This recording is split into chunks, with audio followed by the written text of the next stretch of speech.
Bonjour et bienvenue dans Ficast. Dans cet épisode, nous allons parler du signal sinusoïdal.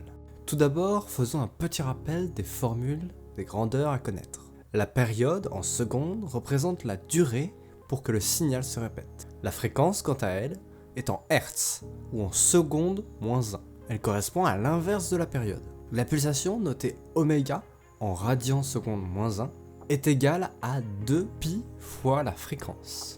Enfin, la longueur d'onde, notée généralement lambda en mètres, est égale à la célérité de l'onde divisée par sa fréquence. N'hésitez pas à faire une simple analyse dimensionnelle pour retrouver ces formules. Le signal sinusoïdal, quant à lui, s'exprime en fonction du temps sous deux formes qui sont tout aussi viables.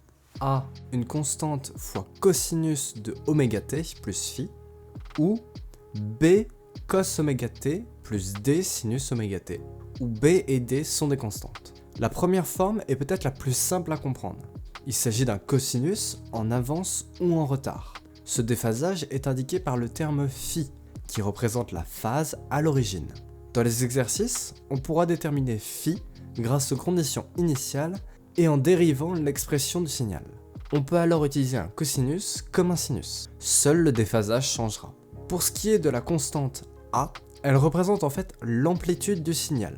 Attention, il ne s'agit pas de l'amplitude crête à crête, qui correspond en fait à 2 fois l'amplitude A du signal. En travaux pratiques, le voltmètre ne mesure pas l'amplitude directement, mais bien sa valeur efficace, qui est égale à l'amplitude divisée par racine de 2. C'est tout pour aujourd'hui, et la prochaine fois on se retrouve pour parler des mesures du temps.